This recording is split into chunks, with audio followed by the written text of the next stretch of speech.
So when did you start? Well, did you cowboy in school or?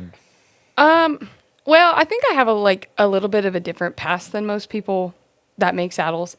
I grew up on the back of a horse, but when I was in high school and stuff, we sold them and kind of went a different direction. But when I got back into college was when I kind of got back into it. And so I joined the rodeo team just to, keep my horse in town, and I did what I could, but college was really my main focus.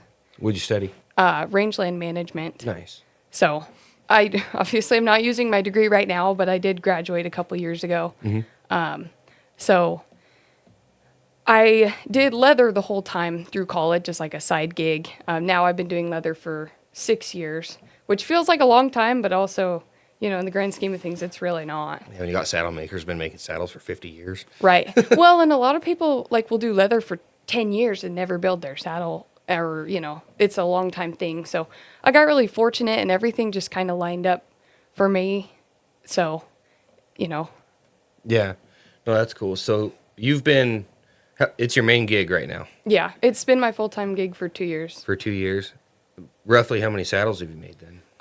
So I'm working on the 11th one right now. Nice. That's the one sitting right there? Yeah, it is. Pretty cool. Was that Llewellyn with a Keech horn or? That's exactly what it is. Yeah. Lucky guess. That's all. That's a good guess though. Yeah. So, I did my first one obviously with my mentor. And then after that, I had some help for the first few, but then it's been all me. Sure. What's your favorite saddles to build? I mean, I guess whatever the customer wants, that's going to make them happy, really. Sure. I personally like swell forks with little horns because that's what I like. But, I've had inquiries for everything. People wanting wades and people wanting, swell forks, everything in between. So Sure. I like it all. So you build shaps too. You got a set here. Looks like you're gluing the vamps on. Oh, I think the audio. Did it quit or did I turn away? I think you turned away. Okay. I mean, I build everything. Like I said, yeah, I just got to pay the bills. And so I build a lot of belts and wallets. I don't build a lot of shaps, but I am right now. Okay. I think, I focus a lot on the floral carving and the tooling. And I feel like I have a very unique style. Mm-hmm. And so I really try to focus on stuff where I can do that. I don't like to build the plain stuff as much just because it's not my passion. Sure. How did you learn to do the carving? It's all self-taught. I've always been an artist my whole life, but when I was younger, I just kind of picked up the tools and I started watching a lot of YouTube, like Don Gonzalez and Joe Mailing? yeah, up in Oregon. So I just kind of learned how to do it, and I draw every day, and it's just Sure. very innate. That's when I spent about 18 months dabbling in leather really consistently. And I did the same thing to teach myself because I Yeah. couldn't draw a stick figure when I started. Yeah, there's definitely there's a lot of people that are like that and that have to really work hard and teach themselves how to draw. Mm-hmm. I feel very blessed that I think that that's one of God's talents that he gave me. And that's why I like leatherwork so much, because I do feel like I can express those talents in a way that's also useful. Sure. Still a starving artist, as some would say, but it's a lot different than, being a painter or something. Do you have specific trees you like, or does people come to you with a specific horse and you go out and fit them? How do you? That's a good question. I personally have mostly done saddles that are fit to specific horses. Okay. So a lot of the saddles I've made have been using the measuring cards, the DL system. And walk me through that whole process. So the DL system was designed by Dennis Lane, and I'm not going to say I'm a tree fitter or a saddle making historian, but basically there's different sets of cards. So they measure the different, I guess, shapes of the horse's back. There's a wither measurement, and then the center of the back and where the back of the bars would be. And so it kind of helps get a precise measurement because every horse and like the twist on the bars is going to be a little bit different. And so not all tree makers use it, but some of the ones that I have had built using that system, I've really liked.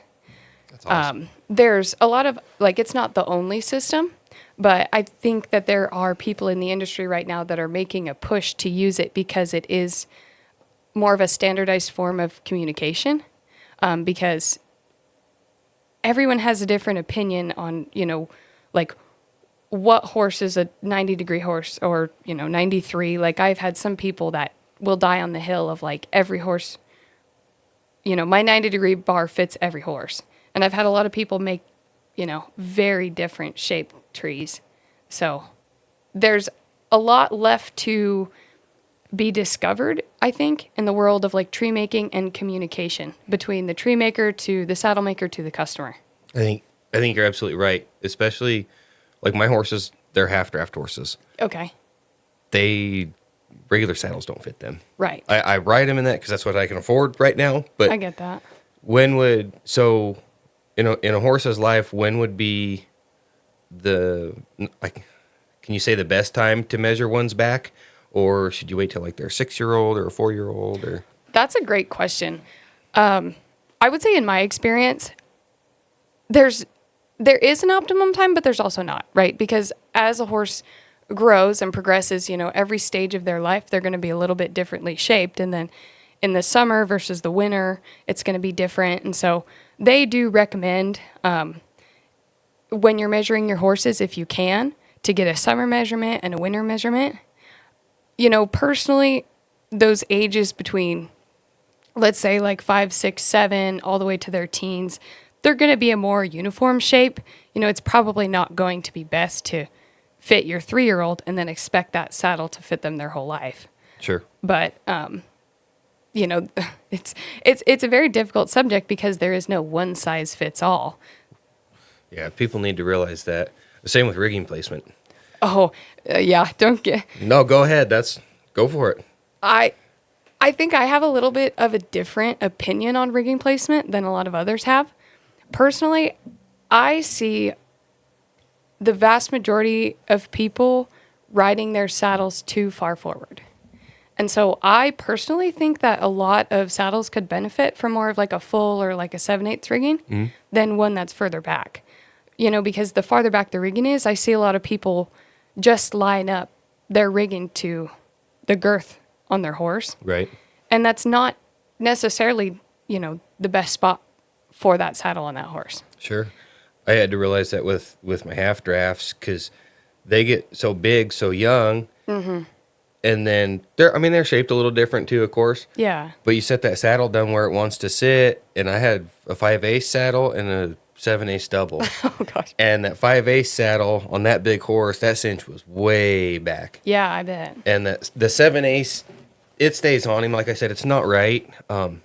It's a nice enough saddle. It's a tips. Mm-hmm. But if you, on him, especially on Rush, if you line that cinch up with that 7/8 straight to his armpit where people think it should sit, right, you're still going to have a ton of horse in front of you, but that saddle's too far forward. So when you get it where it needs to sit, you feel like you're sitting in the back seat of the school bus. Yeah, I get that. But it's where it's happy. His shoulders move free. Right. And, I think that's kind of a big part is like you can find that shoulder of that horse and sometimes it's almost in a little bit of a different spot than you would think, because every horse is different. And so it's just really important that you're not setting your saddle like on your horse's shoulders to really impede that movement. And then everybody's going to be more comfortable, like you and the horse. Right. So that horse will be a lot happier. They'll work a lot better. Right. Gullet height then. There's not a one size fits all there either, is there? No, there's not. But I think you can, unless you're riding a really high withered horse and a really wide saddle, I don't think you're really going to run into too many issues of like your gullet bottoming out on their withers.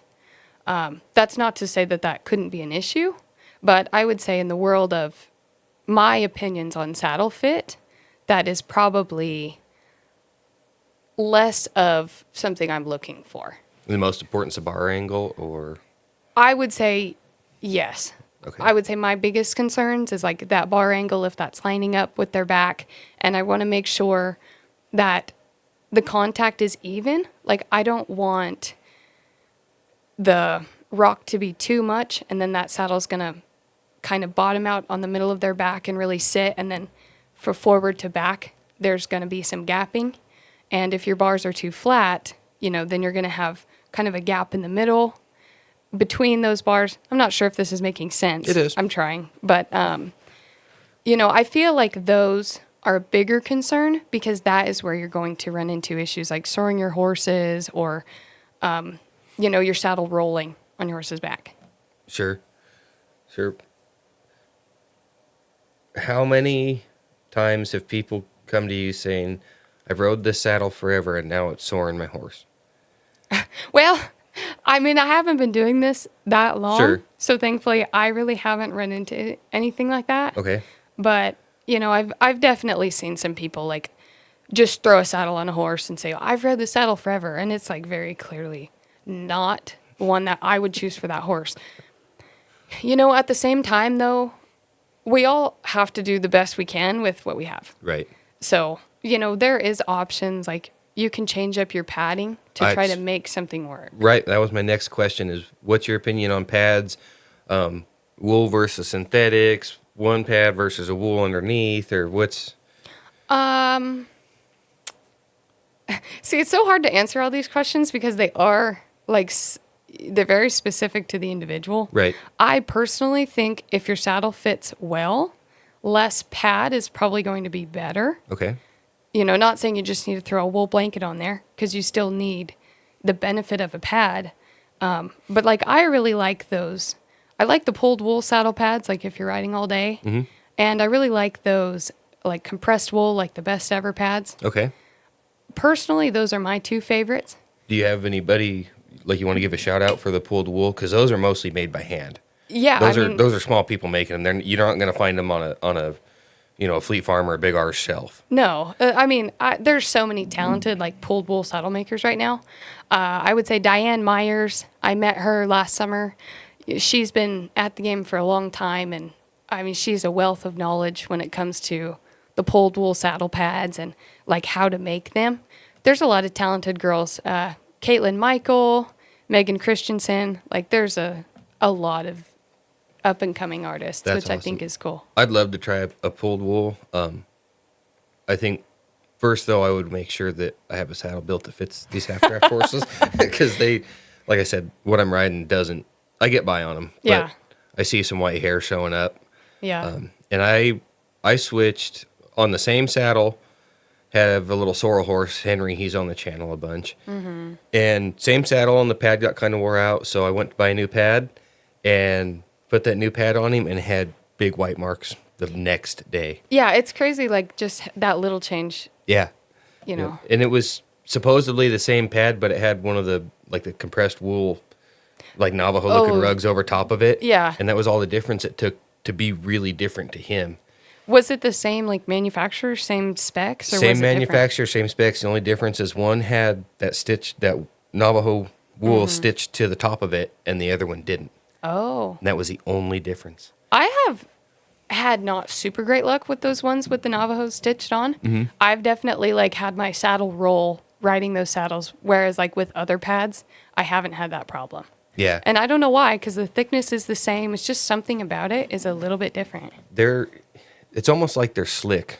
I think so. I use it. That's the pad I use now when I ride rush, in between him and that tips. Mm-hmm. And that setup's okay at best. Yeah. But it's what I got. Right. It's what we have. Because I did make him sore. I backfooted a Angus bull last year when we were pulling bulls and had to stop him real hard a couple times. And the next day he told me, hey, my shoulders are sore. And I was like, okay, I know why. Yeah. And I know how to fix it. I just can't afford to right now. Sorry. Yeah. Fortunately, he's gentle and he didn't buck me off over it. Right. I often wonder how many people get bucked off, or have a blow up because their saddles are just on their horse's shoulders. Either on their horse's shoulders or their cinch is poor quality, or it's one of the paracord cinches got really popular. Oh. Like 7 or 8 years ago. Mm-hmm. And I won't name him because he's a really good friend of mine. And if you listen to this, you know who you are. And I'm sorry for cutting you out here. But he gifted me a handmade paracord cinch. And it was pretty. It was red, white, and blue. And he worked so hard on it. Oh, no, he did. And he's pretty handy with all sorts of stuff. But he's just, hey, you're my friend. Here's this paracord cinch. And I'd seen people using them. And it got me bucked off like the third day I used it. Yikes. On a horse that if you played by his rules, you were fine. But if you didn't, he was going to buck you off. He wasn't going to buck, he was going to buck you off. Mm-hmm. And he did, and he bucked me off 2 or 3 times that day. I switched back to my regular horsehair cinch, no problems. Yeah. I mean, there's another conversation right there. Like, what kind of cinches is everyone using? Like, there's just so much science in the world of gear. Right. And there's no one right answer. No. Bits is another one. And I'm not going to delve into the world of, bit conversations. But, I mean, there's a million ways to skin the cat there. Yeah, I'm going to go try and corner our favorite bit maker here.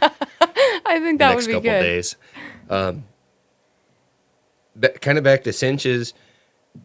What are you a fan of when you were riding with your family? I mean, because mohair cinches are and neoprene cinches are so popular in the rodeo world, but they're only on the horse an hour or two. Right. Tops. Where kind of the what I'm looking for opinions on is when it's on that horse 8 or 10 hours that day, or 12, or it's a 35-mile day. Right. I mean, I've had good luck. Like when I was cowboying and stuff when I lived in California, I had a mohair cinch. It was tied by a friend. I forget her name right now. I will say I really liked that one. I never had any issues. I probably would stay away from the neoprene ones if you're riding all day. But that was just my experience. What's your reason for staying away from the neoprene? I just think they get hot. Exactly. Like if you ride them, if I go ride my horse for an hour and I pull my neoprene cinch off, there's going to be a huge sweat mark. Whereas like if I have my mohair cinch, it's just going to be. For people that have never used neoprene cinch, I used a neoprene bottom on my bareback rigging for the fact that it doesn't slide. Right. You can, with a neoprene cinch, you can get away with a looser cinch and have the same amount of roll resistance, I guess you could call it, in a saddle. Yeah. But they don't dissipate heat at all. No. I like those neoprene cinches, like the wide roper ones, like when I'm team roping and stuff. Sure. For that reason. Sure, you're gonna do it one time and it has to be just right. Yeah, exactly. Yeah. You ever used a horsehair cinch? No. So I've been using horsehair cinches. I have one on my 5/8. The tips has the cinch that was on it because I'm cheap. The horsehair is awesome when you ride all day because they dissipate heat so well. I bet, yeah. They are, like, you don't want to go put a brand new horsehair cinch on a hammer-cocked bronc, though, because they're a little pokey nice until... and prickly. Yeah. It's just like a hammer cardi. You get it finally wore in, and they feel good in your hands. Yeah. Horsehair cinches are the same way. They take some breaking in, but they do last pretty long. I think you can abuse those, and I'm probably going to get raked over the coals for this, but I think you can abuse the horsehair cinches a little bit more than a mohair cinch. I could see that. I've definitely broke some cords on mohair cinches. The only cords I've broke on my horsehair cinches with that 5/8, my only cinch on that saddle sits right where my spurs will hit sometimes. So I've got a couple cords broke there, but they don't seem to, like, if you take a cinch that you've used for a couple years or whatever and you lay it flat on a bench, the buckles aren't parallel anymore like they should be. They kind of twist. Well, it's like using a belt for a long time. Exactly. It's like you get a little wiggle in it. Yeah, my horsehairs don't seem to do that. They stay pretty true. That is interesting. I've never used one, but... So, yeah, they're a little more expensive, but I don't know, try one. Just another thing on the shopping list, right? It never ends. Yeah. What do you do for stirrups when you build a saddle? Oh, I mean, I've been kind of bad about this. I have not sent a lot of my saddles out with stirrups, but there's some great stirrup makers out there. Yeah. The Stirrup Shop is, one of them. H-Bar Saddlery makes some really nice stirrups. Okay. So for myself, just like you, I don't have a lot of money for gear, so I just have some Sure. bells from NRS, but... Yeah. 4 or 5 inch? What's your preference there? They're 4. 4? Yeah. Gotcha. One of my biggest pet peeves is and the team ropers, if they listen to this, will hate me for this. I cannot stand when people try and rope in like a 2 or 3 inch wide stirrup. Interesting. Okay, what's your thoughts on that? Your stirrup's your base for your body weight, right? Right. If you go and say if you're gonna wrestle, you're gonna play basketball, football, whatever. If you put a 2 inch wide block underneath the ball of your foot, you're gonna have no balance. It's the same way on a horse. Where if you get not so much the 4 inch, no offense, but if you get in like that 5 inch range where the heel of your boot can sit on that stirrup and then the ball of your foot is on that stirrup also, you have your full platform to balance on. Yeah. Your upper body will have more control, your core, your balance, where it's at in the saddle. Those 5 inch, 6 inch wide stirrups, past 6 inch, I think you're just getting gaudy. I mean, that's just excessive. Yeah. The 5 and 6 inch range, I honestly would like to see a trend where, like cutters, Oh? barrel racers, anybody that really cares where their body weight's at least tried riding in 5 inch stirrups and seeing how much more control they have versus their legs kind of just being on a swing set. Yeah, I think that's an interesting way to think about it. And it just kind of goes back to that conversation. Like every piece of our rig does affect, it affects the horse and it affects the way we move. Yep. I think there's another train of thought, which is if you're putting your foot kind of all the way in your stirrup to really like get up and reach for those steers, I think that's why they're riding the smaller stirrups, is it gives them a little bit more room to do that. But Sure. I mean, Sure. Another pet peeve of mine is people riding stirrups that are too long. too long, like depth wise. Yeah, like they have the Blevins buckles on the bottom hole when it should be on the top. Oh, Like they're just way too long. yeah. And it's if you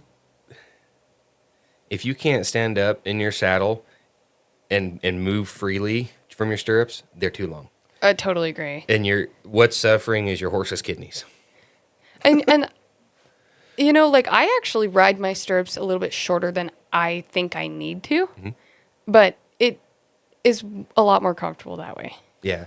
And you see it a ton in the buckaroo world, long stirrups. And I was that way through high school. And when I started in high school, actually, I went to work loping for a cutting horse trainer. Yeah. And of course, their stirrups are jammed clear up to their chin. And I got used to that and jumped back in my cowboy saddle after a couple months of loping and cutting horses. Like I was swimming in it. It was horrible. Where are my feet? Yeah, it was amazing how much balance I didn't have. Just simply by shortening the stirrups up a couple holes. Yeah. Which, I mean, holes are all different. That's a pretty generic term. But I know what you mean, though. it was crazy because then I could move my weight in my saddle to cue my horses so much more. Yeah, It was- for sure. And then you're like kind of riding actively. Whereas if your stirrups are too long, you're kind of just sitting on their back. yeah. Because like your legs and your core, they need to be engaged. Like especially obviously if you're going to go rope something, you really need to be able to move, and you don't just want to be kind of sat back and a passenger. Right. And standing up, like to really put power into a long head shot or something like that, you can't do it in long stirrups. No. And it amazes me the guys that trot long miles that ride stirrups that are too long. Yeah. They're just bottomed out all day. How are you posting? That's what I wanna know. Exactly. No, exactly. It's like, That's how do you ride 100% the it. trot? Yeah. Jeez. So what? That's a square skirt. I just realized that. I'm Yeah. a huge fan of square skirts. It's my first pointed square. I'm a little nervous, but I think it's, it's just another thing to try, and I think it's going to turn out nice. It's looking, It'll look really nice. Just Good make so sure your far. stitch lines are straight. well, of course. It's actually easier. It's a straight line up and down. Yeah. Yep. So you yourself prefer like a round skirt or? I mean, I ride a round skirt. I'm not a super big woman. It's a little bit lighter. Sure. So that's just, and all I've built is round skirts thus far. I built a rounded square as my very first, but there were small skirts on it, and it was a little saddle. Gotcha. If you don't want to answer, that's fine. Who did you apprentice under? So I learned from Jack Smith. Okay. He's out in Granite Station, California, and I got very fortunate. So I met his wife a couple summers ago at a women's art show. It's called the Roe Deer, and I just kind of got talking to her and was talking about my plans because I was a senior in college and just talk about life. And she is a very, very talented engraver. And so we just kind of got talking, and she says, like, well, my husband is a saddle maker. And I obviously was interested, but I didn't think I was really ready to become a saddle maker. Like, I'd been doing leather and building things for a long time, but there's a big jump between making, I guess, things, leather goods, and then making a saddle. 100%. And it's a very daunting jump. So I got very fortunate, and they kind of took me under their wing, and I learned how to build my first saddle from him. I think it took us 10 or 11 days, and that was a very intense program. Those had to be long days. Very long. But, it was one of the greatest experiences of my life. And then after that, I was hooked, and I knew I wanted to learn more. And so I called him, and I had asked, would you teach me more? And he was gracious enough to say, like, yeah, come on. So I loaded up my life, and I moved out to Bakersfield, and I lived out there for about a year, and I just learned, and I built as much as I could. And, it's one of those things, like, I wished I could have done it longer, but I was super grateful for the time I spent there. I do know they are wanting to take more students, and he was a great teacher. Mm-hmm. So if anyone listening to this is interested in saddle making, you can reach out to me, or you can reach out to them. But it's how do they reach out to either one of you? You have Facebook, phone number. What's that? I have Facebook and Instagram. It's Lackore Leather. I'm sure you can maybe tag it in the Yep, I can deal. do that. And then their operation is Non-Periel Ranch, or Jack Smith, Sarah Smith Silver. Okay. So they're great people, and I would definitely recommend their program to anybody. I'll put all that in the description. Yeah, that would be great. Below on the YouTube. For those of you that are on like Spotify or wherever else you listen to this, go to the YouTube. That's the better one. Yeah, but they're all going to be listening on Spotify. That's what I do. Yeah. I got to figure out how to get podcasts out to everywhere yet. Right. I will say, learning saddle making, it is such a different thing, and there's such different trains of thought in the saddle making community, both about the access and like availability of knowledge, and then also just who can be a saddle maker. Because before I learned from Jack, I had definitely kind of always been interested and never felt like I could do it. And I had talked to some people that, I'm not going to say put me down, but were kind of like, don't expect somebody to teach you, or like, don't expect to be able to learn, or, you're going to have to do leather for 15 years before you're going to be ready to build a saddle. And while I think that it is important to have a good foundation and a good working knowledge of like leather and its behavior, I don't necessarily think that, someone could pound leather for 10 years and someone could pound leather for 5 years and be in very different skill sets. So I think it's more just about like your pursuit of knowledge and like how willing you are to try hard things and just learn. Is there a natural talent aspect to it? I would be lying if I said that there wasn't. And I do feel very blessed.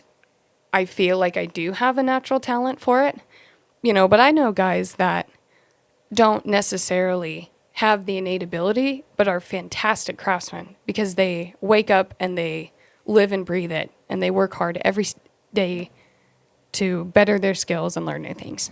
Sure. Like we were talking before we started recording, I think I dabbled in leather for like 12 or 18 months. Mm-hmm. And what I took out of the industry, and this is no insult to anybody, but I could do really pretty floral tooling by the time I was done, and people wanted me to build saddles. I was nowhere near ready to build a saddle. Yeah, exactly. And it is very true. Like, just because you can build one thing, you might be a super great purse maker, or you might be a super great saddle maker and not be able to make a purse. Sure. So there's so many different avenues that leatherwork and really all art and Western art can take. And there's a niche for everybody. Sure. Let's dive into your style of tooling. So you got some spur straps here. Yeah. Those are your patterns, I'm assuming. Yes. Okay. What do you don't use very many vines. So I kind of more recently, like within the last year, I've been moving away from the vine work and the Okay. scroll work. And the reason by that is, well, I guess backing up, one of my passions and one of the things that I loved learning in my whole life and then in college was like plant science and like the workings of how plants work. So you look at a tooling job with a bunch of vine work and it just is all wrong to you? Yeah, that's kind of exactly it. Because I now have kind of I want to bring like real flowers to life. And so I do a lot of things like that now. Like I tool specific flowers like poppies or sago lilies or sagebrush. And I really want to make sure that that is like accurate in a botanical sense. So I really want to capture the essence of the flower. And of most flowers, especially in Nevada, they're not vine heavy No. plants. No, they got one stem. Right. And so I'm not saying I don't use vine work. I still do, and I still fill space, and I will kind of try to do Western floral, but I see myself moving away from that. So they're really unique. I'll try and remember to take a picture of these and post them during this part of the video. Are the leaves correct to the type of flower? What type of flower are these? So, well, those are poppies and those are oak leaves, because Okay. this is for a gal out in California, Okay, and that makes sense. those are, I would say, the two quintessential Californian plants would be a California poppy and an oak tree. Yep. No, it's awesome. They have a lot of depth, but not in the traditional, you gouged at it with your lifter depth. Thanks, I appreciate that. No, yeah. That's what I strive for. And I mean, not saying I don't do scroll designs, but as we learn more and as we evolve as artists, our styles change. Right. And my style this time last year is very different, and I'm assuming it's going to be different again a 100%. year from now. I'm thumbing through my phone because I'm trying to find pictures of some of the last set of shaps I built. Oh, yeah. So you can critique my tooling. I'm not bored thumbing through Facebook. This is That's not it. dangerous waters here. I don't like to critique other people's work. No, it's all constructive. Actually, John Mincer helped me sell these pair of shaps for when my buddy Trent Montero got killed. Oh. We auctioned them off and sent the proceeds to his widow, which was pretty cool. She was super grateful. They Yeah. didn't do near as well. I would have sold them outright for more than they went for on the auction. Yeah, that happens, But- but it's for a good cause. And Yeah, and a good friend of mine ended up with him, and his wife. She was gonna wear him in the show pin, and she was really good friends with Trenton also.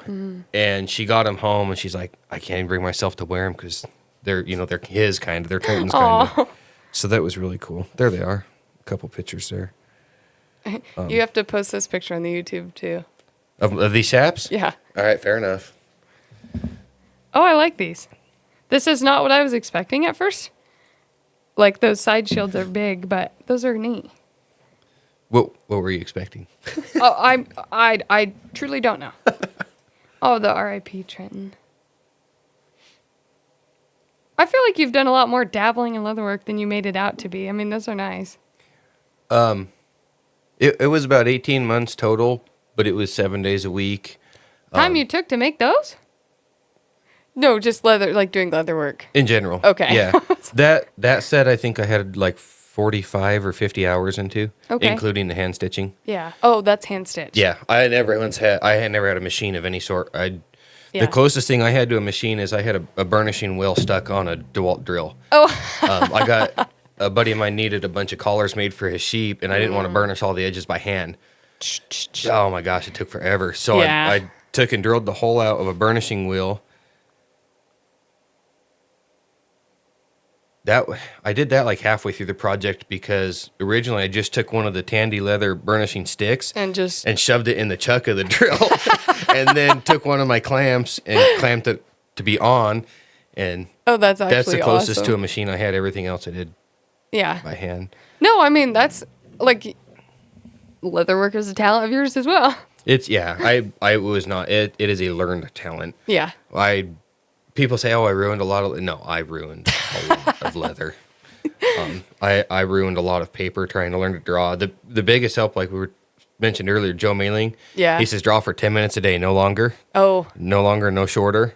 Uh-huh. That was super helpful for me because it was It's if you draw a task. if you go longer, then you can fix it and it's okay. But if you can't go longer, you can't fix it and it eats at you. Yeah. So that helped me learn to tool. And then Don Gonzalez was awesome, like you said, for like the construction of things. Yes, very good. And I know he's like still very busy. I think he's got his podcast. Like he's a great resource in the leather world, like both for new and Huge. seasoned leather workers. Huge guys. I took a lot of inspiration, especially in that pair of shaps there, how the belt panel and the side panel were connected. I liked that a lot. I took that directly from Ty Skyver.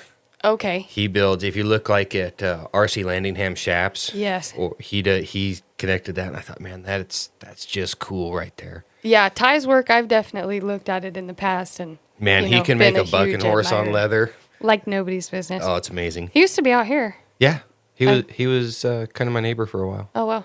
So he had some horses close to mine. I don't know where he actually lived. I don't know but either. I got along really good with Ty. That's cool. I want to try and get Kim Ben Dixon That would be neat. on here. He's super cool too. Yeah. Super good. Your saddle podcast maker. is just going to be a saddle maker's podcast. Hey, it's turning out that way. That's okay, though. We need more cowboys. If you're a cowboy and you're listening to this, shoot me an email. workingpodcast@gmail.com. We'll get you on here. And you can ask Melissa right now. There's no forum. We're just talking. Yeah, no. There's no plan. No plan But at that's all. good, though. So, what have you made any tools of your own? Like, I need this stamp, so you made it, or No, I am just a girl.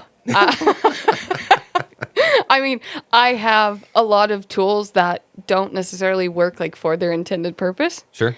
but I am not a tool maker. No, I think the closest thing I made to a tool, I guess you could say, or figured out how to do that wasn't the normal way, is I put a new rigging in my 5/8 saddle, which is not as cool as it sounds. It's not as it's not as like if I should have brought that saddle. It's a strap rigging. It's not like a nice fit rigging. Nice. I guess I did build a fit rigging for an old Noel War saddle. But anyways, I wanted to stretch that rigging, of course, before I put it on the saddle. Yeah, so you don't have one like way longer than the other. Yeah, and the only way I could think to do it is I took the rings, because that saddle's got a 6-inch brass ring, Okay. and then, the strap rigging to front and back. And I took that ring, folded that rigging piece through it, screwed it down to my table on one end, and used the C-clamps on the other end, and soaked that leather. Yeah. And just C-clamped it as tight as I could and let it sit for a couple days. But that's exactly how I stretch stirrup leathers. Really? I've got a big long board, and so I get them soaked, and then I'll let them case overnight, and then I'll take the stirrup leathers out, and I'll screw them to the board, and then I have a set of channel locks, Oh, yeah. and I clamp it to the table, and I kind of bend them over, and I pull as hard as I can. And I know I don't get a lot of stretch out of them compared to, that's kind of where it would be helpful to be like a big, strong guy, because they could probably wrench on it harder than I can. Wonder if you use like a big ratchet strap or something. I've thought about that too, like trying to make to where it can clip it in and then ratchet it out. Yeah. It's just, I feel like all the time I spend thinking about that, I could be building and making money. No, 100%. So I wandered around Harbor Freight a lot looking at stuff to make I leather love do stuff. Harbor Freight. I was there last night. I just thank my stars that there's a Harbor Freight in this town. Yeah. Because it saved me more times than I can count. Yep. Just the other day, I was cutting out the tin strainer for the saddle, and it didn't really fit where the stirrup grooves are for the saddle. So I went and bought some tin snips, and I cut holes in it, I don't know if that's the right way to do it, but it's how I did it. It worked. It worked. I mean, it's not wrong if it worked. Right. I think traditionalists in the saddle making world probably are looking down and maybe frowning upon me. I'm not super traditional. I really like to use, I guess, modern techniques and, try new things. Sure. I was the same way because, like, the romance to leatherwork is the guy's got the round knife that could cut a steel beam. Yes. That was not me. I had packs of the razor blades. Yeah. I mean, and I'm pretty familiar with my round knife now, but, a box cutter and I were very familiar for a very long time. And I definitely had some guys, you can't be a saddle maker if you use a box cutter. Oh, Well, that's a saddle. I built and a made it. saddle and I made it. Yeah. So- No, I thought at one point I had a pair of shaps that ended up going. Well, they went to a Nevada friend of mine, but I don't know where he's at now. I think they went to Wyoming. White Armidas, like nothing fancy, no tooling, like the typical white Armida. Yeah. And I thought, man, I'm gonna make a point to learn to use my round knives. And Not on shaps. I was. Nobody told me that. No, I know, but I was like halfway through cutting the fringe and lobbed the corner of my middle finger off. Oh, yeah, on my that's left how you hand. do it. On white Armidas. I think most was shop amazing. makers I know, and like for me, I like those round fabric cutters. That look like a pizza cutter. Yes, but they work the best for the fringe. You put a ruler on it. Yeah, hold it down. I tried one of those and I never got along with it. Yeah. It wanted to wander, and then Yeah. So I used upholstery leather to build Armidas. Okay. That's what those white ones you saw were out of. That's super thin. Like that's very thin. It stretches and acts so weird. I could make like 10 fringe cuts and have to change the blade, even holding the Ooh. ruler on it, because it would pull hard enough on that upholstery hide where your fringe would be curved. Yeah.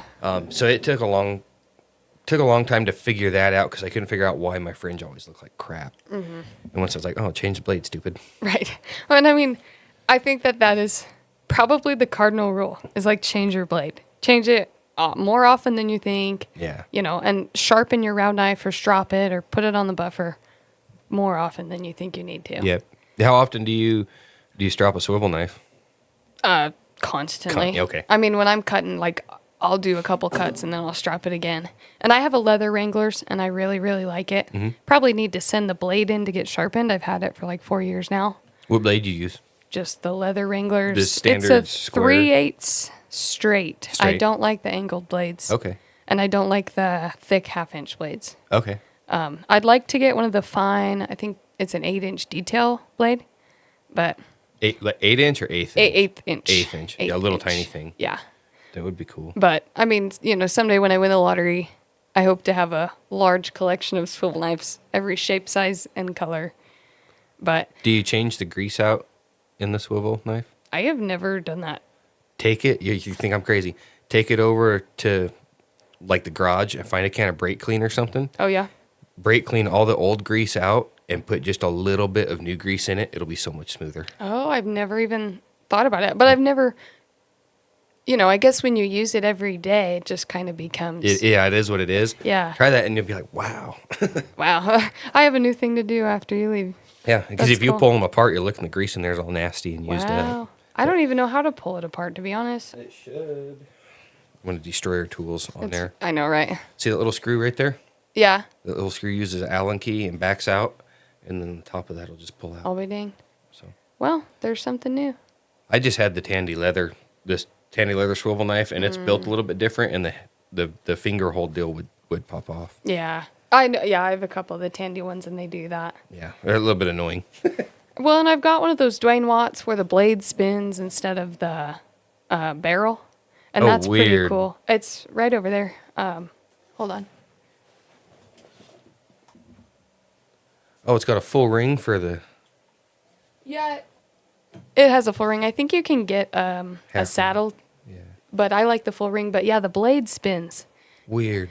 And you can set it up so the barrel spins instead of the blade. But I like it a lot for like the finger cuts or the detail work because you get a lot more control. Yeah, you've got an angled blade on that, I see. Yeah, 'cause I think it's the only blade they come with. I would. Well, I suppose prefer it. by the way they work without the barrel swiveling. Yeah, it would be kind of tough because obviously you can't hold it at an angle like you can with a straight blade. Yeah. That's crazy. It's a neat tool.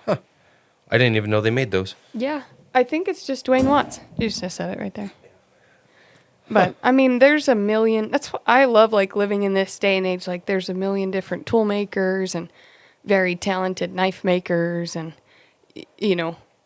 I hate to say it, but it's like we can get online and we can order a tool for any thing we need. Yeah. Which is a blessing and a curse, because then you can fall down that rabbit hole and spend all your money on tools. Yep. But That's what happened to me. right? Yeah. Don't go on the Berry King website. No. Yeah. No, and don't ever dream about having a clicker. Because, yes, it will make stuff faster for you, but they're not cheap. Those dyes are expensive too. Yeah. Yeah. I wanted, one thing I figured out to make was like can koozies. Oh yeah. I can give you the pattern for those. I gave them to my buddy Taylor that we were talking about. And you can make a couple of them in a night. Oh well. And then they'll sell for $45-$50 all day I've long. never even thought about it. See, I'm kind of getting away from like the piddly stuff like that. Yeah. But at the same time, it is nice to have things like that in your Use arsenal. your scrap up on it because they're, Right. they're a small piece. Little. Yeah. And for a can koozie, you can use a piece of belly hide. Yeah. Basket stamp it. It's fine. Exactly. You know. But my thought process was if I get a clicker, because most of your time on those, other than the tooling, of course, is cutting them out and then punching the holes on either side. Exactly. if Because were they laced up? Yeah. Yeah. Yeah, I like a flat braid kind of lace. I thought, man, if I could get a clicker to cut these out, and then if the clicker could punch the holes too, That'd be sweet. it'd be cool. I would love to have a clicker for things like knife sheaths, Oh, yeah. little deals like that. You know, it's when I have more money in a bigger shop, maybe someday. Sure. You know, that's like I have a pretty small work area, so it really makes you think about what's most important. 100%. And when your cut bench is 4x8, it uses up most of your space. That was my only bench I had was my 4x8. Yeah. When I was working leather, I lived in a tiny house. And my cut bench was my kitchen table, was my Bible reading table, it was my leather working table. Yeah. I had a little Harbor Freight vise on one corner to stitch with. And yeah, and it was obnoxious in there. I had the Harbor Freight stool to sit on, and no other place to sit in my house other than on that stool. Yeah, this crappy stool I have, I don't even know where I got it. I think it's $10 store from Walmart. But it's amazing what, and I'm going to talk about leatherwork because that's what I'm familiar with, but like what you'll do to make your dreams work. You know, because like when I moved to college, I had a butcher block table and then a little desk that was free from my friend, and that was all I had, and that's what I did all my leather work on. And I had a Tipman Boss, the little hand crank sewing machine. So I made everything out of my bedroom. I had a little townhouse apartment deal, and you know, I did all that, and then I moved in with some friends, and for a while I had my shop in the garage, and I had a little corner, and then we had this little room in my college house that was kind of like a landing before the garage. Okay. Well, we called it the weed room because whoever had lived in the college house before us had grew pot in there. So there was like these grow lights and stuff on the wall. Well, spots where there was grow lights. So I had my shop in the weed room.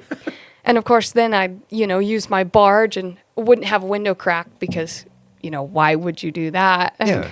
So then I'd get high in the weed room. There you go. And then, it's just, I've always brought it with me, and now it's turned into a full-time gig, and I have a little shop space, but it's ever evolving. Sure. Yeah, that context email will get you. Man, and I used to not be good about opening a door or a window, not because it was ignorant, but it was because, you do it in the winter and it was freezing. It was and cold outside. couldn't pay the heat bill, so, Yeah. so can't let the hot air out. Right. No, it's 100%. I don't remember what I was gluing, Yeah. but one of my buddies come over, and a Chilean guy, and he opens the door and he says, "Holy cow, you're gonna lose your mind in here. You need some fresh air." I know. I don't know if it's a true story or not, but my mentor, he would tell me about this one guy he found passed out over the can of barge, just, huffing on it.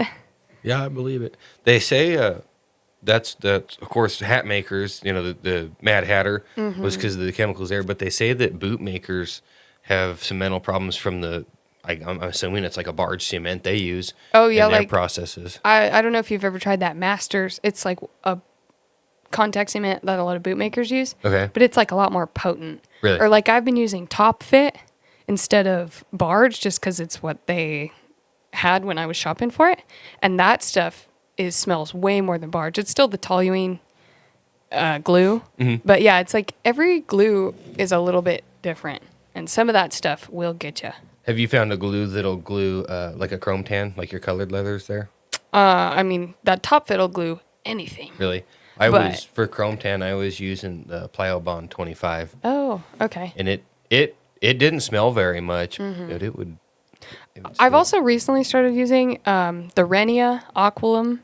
Panhandle Leather sells it, and it's like I think it's German glue, and it's used for shoes. And I mean, that stuff, like I get two pieces of leather stuck together and I cannot pull them apart. Huh. And whereas like contact cement, if you pull hard enough, you can pull it apart. Right. So that Renia, and it's a water base, so there's no odor, and it's like safer to use. So it's like I've started using that for most of my small projects. Is it pretty comparable in price to? I mean, it's more expensive probably per ounce, but well, I don't know. I think it is, but it's worth it Better because quality. I just, Sure. you got to glue stuff. Sure. So you've always had a sewing machine? You said your little crank, or did you? Yeah, stitch it I mean, first? pretty quick after, I did leather for about a year, and it was just kind of the next step up. I bought a Titman Boss off eBay or whatever, and then used that for a long time. And then I got a little Consew 206 RB, which is like a benchtop industrial. And I had that. I recently sold it, but, the step up after that was the Cobra Class 4. Sure. And so now I'm looking for like another smaller goods machine. But, sewing machines is one of those things, it just takes your business. All those hours that you would spend hand sewing just takes those away. And I think that that's really important if you're trying to make any kind of money. Yeah. There's an art to hand sewing for sure. And I think that you should know how to do it, and everybody has to do their time. But, if you want to get serious about leatherworking, I would say a sewing machine would be my number one purchase. Yeah, because it can cut the time of project down to a third of what it would have been. Well, yeah, because it's like you make a belt and you do all the tooling and stuff. And then if you're hand stitching it, that's another several hours right there. Yep. Whereas like you stitch on this machine in 2 minutes. Yeah. So, I made plenty of belts because they sold, of course, of course. and people liked them. I hated making them. Oh, And especially one of my... because you were hand stitching them? No. Yeah. It's because it was so limiting on the tooling. That is, I've kind of started to dislike them for the same reason. You got... And especially if people wanted them buck stitched. Yeah. I hate buck stitching. I think it's ugly and it's a pain in the butt to do. Yeah. They'd want a 2-ply belt, so you have to stitch it with thread. And then they'd want it buck stitched, and then they'd want tooling. Well, by the time you do all that, your tooling's only 3/4 of an inch wide. Right. It's like, let's pick something, one or the other, guys. Right. Give me some room. Yeah. Yeah. I mean, buck stitching, I've actually seen it kind of going away a little bit. Like, it's obviously very trendy, but now I think I've seen the gunslinger stitched kind of rear its head a little bit more. What is the gunslinger stitch? It's like that. I don't even know how to describe it. There's like a swoop and then a little diamond in the middle. Huh. I don't know how to describe it. I'll but try and put a picture of it up. yeah, I think a lot of people now are doing like rough out belts or suede colored belts with the gunslinger stitch. Oh, almost. Is that almost on the front of a cowboy boot sort of pattern? Yes. Okay. Yes. Gotcha. That's exactly what it looks like. Yeah. I never turned anything out that was rough out. My personal opinion is God put that on the inside of a cow, so why would we put it on the outside of a belt or a saddle? Or, Yeah, interesting. You know. There's a lot of trains of thought because same people say that your rough out saddles are going to last longer because it takes that much more time to wear to the strongest part of the grain. Whereas other people argue that, you put the strongest part on the outside and then that's what's going to hold up. That's my thought, and that's why we tool saddles too, is to compress those grains. Right. Where a rough out to me, and it's not a problem where rough outs are super popular like down the Southwest, but they're going to absorb water so much faster. So much faster. Man, and those saddles in the Southwest, I mean, those are disposable items. Yes, and that's totally understandable. If I knew that saddle was only going to last me a year before it was thrashed, I wouldn't pay to have it tooled either. No, and I wouldn't even buy a nice saddle. I mean, I would, but I wouldn't, I if would. it was going to get destroyed like that. I would definitely worry about buying one that fit my horses as good as possible versus you know, cowpunchers always make fun of the buckaroos because we care how we look and stuff. It's like, well, yeah, but that saddle for me is a several year investment. I don't want to go look at a dinged up car every day. I'd rather spend the extra money and buy a nice looking car. Exactly. And it's not, you know, vanity and pride are both sins. And it's not that, it's that if you don't feel good about yourself, you're not going to do as good a job at anything you do. Right. Well, and I mean, I don't think that there's a problem with having pride in yourself as long as it's from a place of humility. Sure. But like, it's nice to go be proud of the things that you use every day. It's nice to be proud of, like, you know, I own this really nice saddle and I take good care of it. Yeah. I oil my saddle and I check my latigos, you know? No. Why would you Why check would we a do that? Latigo? Right? Okay, oiling saddles. That's a can of worms. Oh boy. Go for it. Well, I mean, I don't know if there's things to go for. It's just like oil your saddle, like at least maybe once a year. You know, just at least give it a good look over. I'm not saying you have to drench the whole thing, but, you know, make sure things are safe. Make sure your rivets haven't worn through. Sure. Make sure your latigos are not cracking or broken. So it's more of a good once a year inspection versus a strict oiling. Yeah, I think it's just more of, you know, you're strapping this thing to a large animal and you're roping other large animals. You want to make sure that your stuff's not going to give out, because that's how you get seriously hurt. Right. Have anybody? Did you do any repairs first of all? I do repairs. I don't advertise it, but I do them. Sure. Has anybody brought you a saddle that's been over oiled its whole life? Not saddles, but I just actually had a head stall the other day. I bought this like really cool like antique head stall. It was so oily it literally fell apart when I took the Chicago screw out. Yeah. So that's the thing. Yep.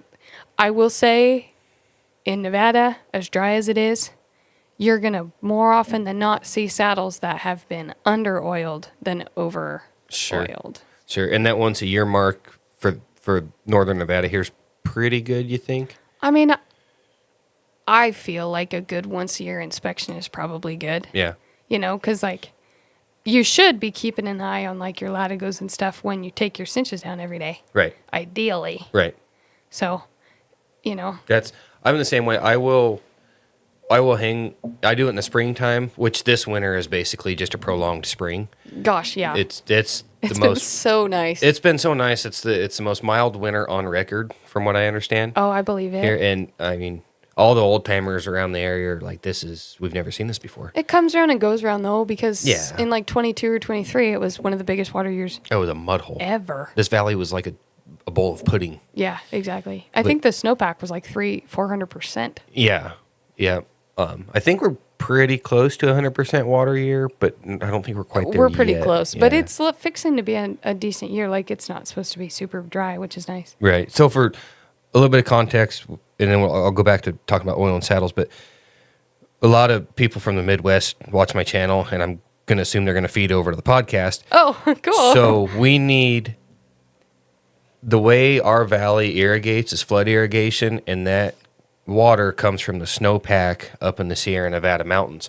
So it may not rain actually where we're at very much. And it's probably not going to, because we're in like an 8-inch precip zone. Yeah, and we're in a banana belt or a shadow, whatever you want to call it there. So what we care about is how much snow the mountains are getting. Mm-hmm. If there's no snowpack up there, there's no melt, doesn't run down the river, doesn't end up in the reservoir, and it's not here. Right. So just that rabbit hole. I think I could talk all day about the differences between the rain and the precip in the Midwest versus out here. It's fascinating, but that's a conversation for another time. I went to college in Iowa, and I got picked up on a little scholarship to ride bucking horses. I'd never been to Iowa before I left to go to school. I'm serious. Mom and I drove this really lemon of a pickup I had out there. Yeah. And we get into Nebraska, and you see the pivots, and okay, cool, they pivot irrigate out here, whatever, and some wheel lines and stuff. And then it's like you cross whatever river it is. I think it's whatever river that is. I can't remember. And you're in Iowa, and just like that, there is no form of irrigation at all. It's the same thing. I went on a college field trip to North Dakota. Yeah. And I mean, the grass on me was chest height, and they were like, had no irrigation, no nothing. It just like blew my mind. Yeah. And they're like, we have too much grass. Like, we burn all these fields for the health of the soil, but it just is like, wow. Yeah. So Mom and I were talking because we had a couple hours to drive in Iowa before we got to where I went to school.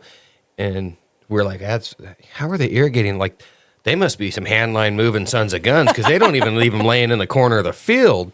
Yeah, right. And so I get to class and introduce ourselves. And I said, I'm Corey Herskowitz. I'm from Northern Nevada. And the teacher looks at me kind of wide-eyed and says, do you have any questions? I said, how do you irrigate? Oh. She says, we don't. Irrigate? What's that? Yeah. Yeah. And then they started. I was in way over my head because the school I went to didn't offer any agriculture courses. It didn't offer 4-H, But they no had the rodeo FFA, team? nothing. No, the high school. Oh, the high school. So my high school education, there was no ag, no FFA, no 4-H, none of it. And I went to college and got a 2-year degree in agriculture. So I was in way over my head. Right. And they started talking about tiling these fields. Oh, Like, what are you talking? You guys are laying tile out there and then putting the dirt over top of it, or what's going on here?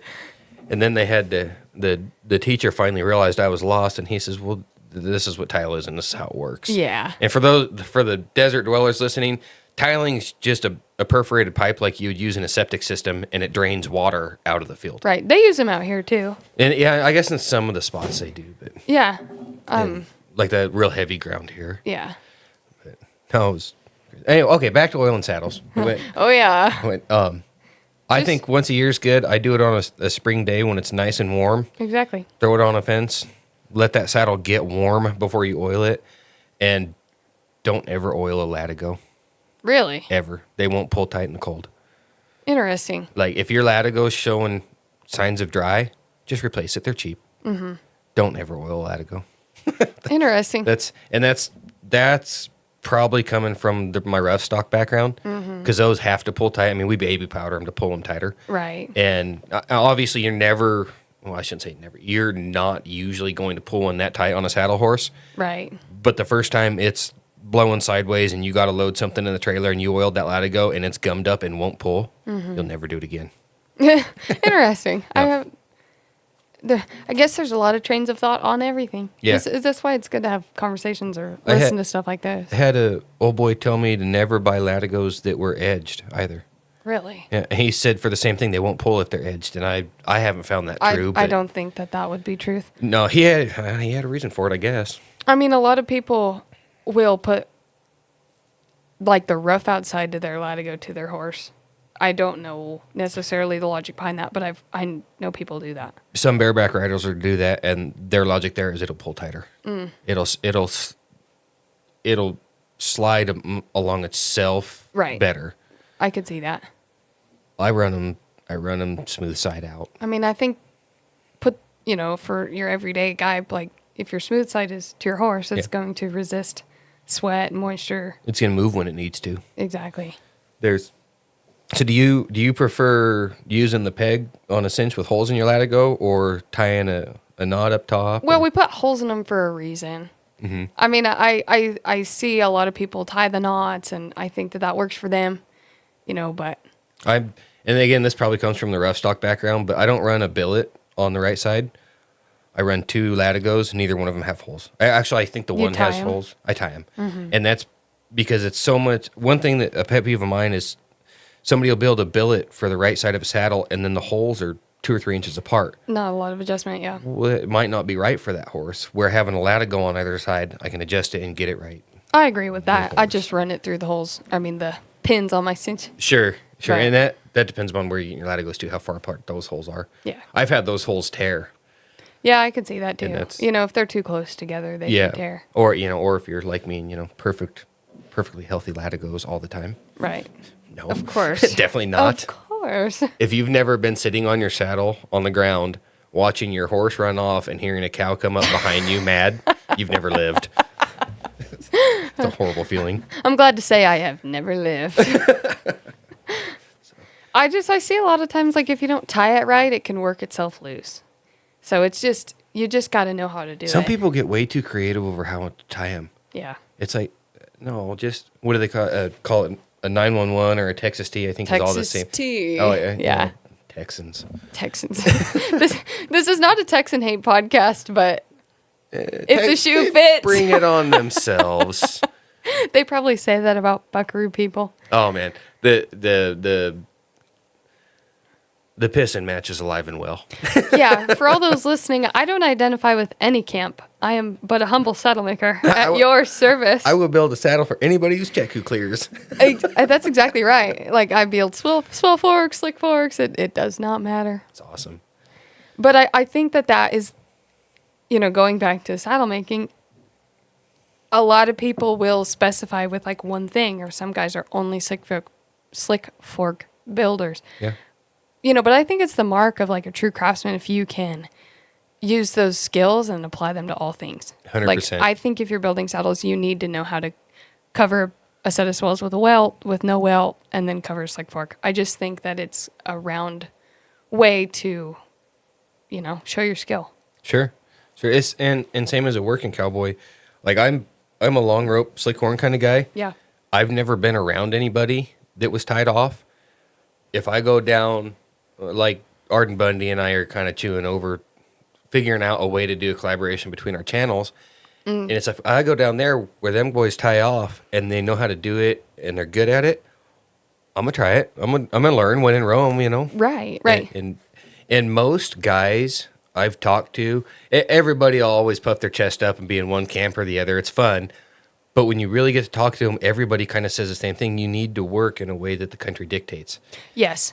And, and like half the reason they're tying off is because, you have one shot. If you lose your rope, you're in the mesquite or the cactus. Like, Yeah, $70 rope's gone. Gone, right. $100 rope now, yeah.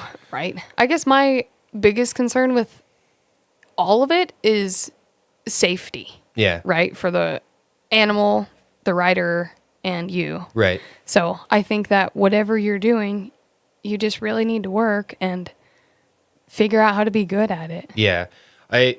Everybody loves watching wrecks on TikTok, and it. Not me, I hate it. No, I'm the same way. If I see the wreck coming, I'll scroll past it just because I don't want to watch wrecks. But they get views.